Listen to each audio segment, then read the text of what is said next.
Wait a minute! Wait a minute! I thought this game wasn't coming out on Nintendo Switch. I thought it was canceled. I thought it was so sexy that Nintendo of America somehow got it banned in Europe.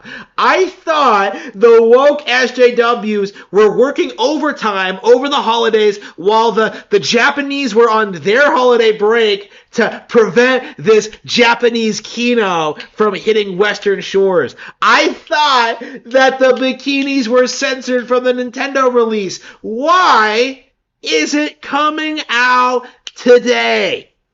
Why?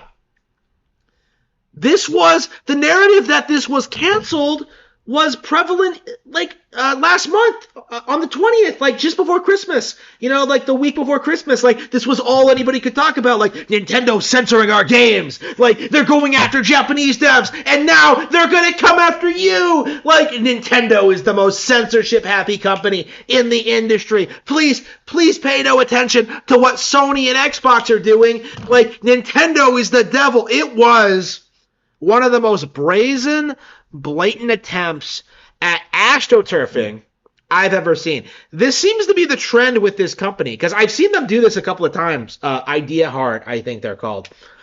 This company, every time they're about to release a new game, they release a statement claiming that Nintendo is trying to censor them. And every single time, after allegations that Nintendo is blocking their releases and they can't put these games out on the eShop because Nintendo is just so against sexualized content, the game comes out anyway. Not only that, but anyone can just go on the eShop right now and see dozens of more sexually charged games on there.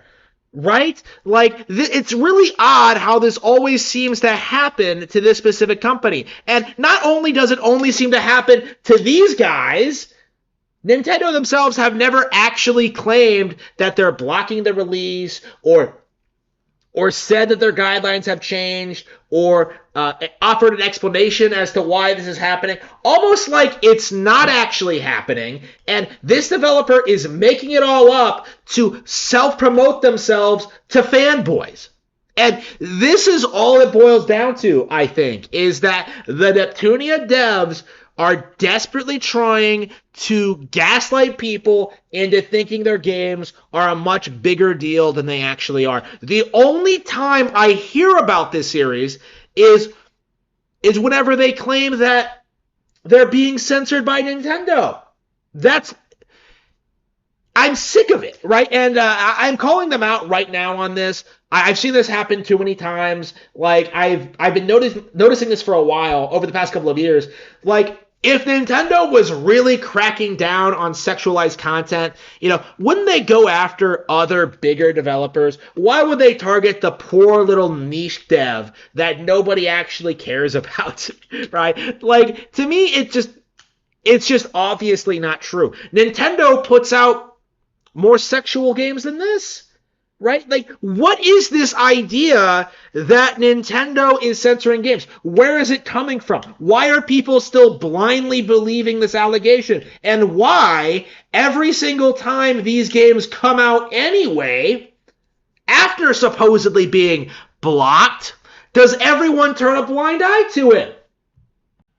So as of today, I am putting my foot down. Anybody who actively tried pushing this narrative that Nintendo specifically was trying to screw over sexy content in games, anybody who did that is a complete joke. People like Vera Dark, people like Grums, anybody who seriously tried pushing this narrative should be ashamed of themselves, because what they tried to tell people wasn't true at all. And this is clearly observable if you've been paying any attention to this company and their behavior over the past several years.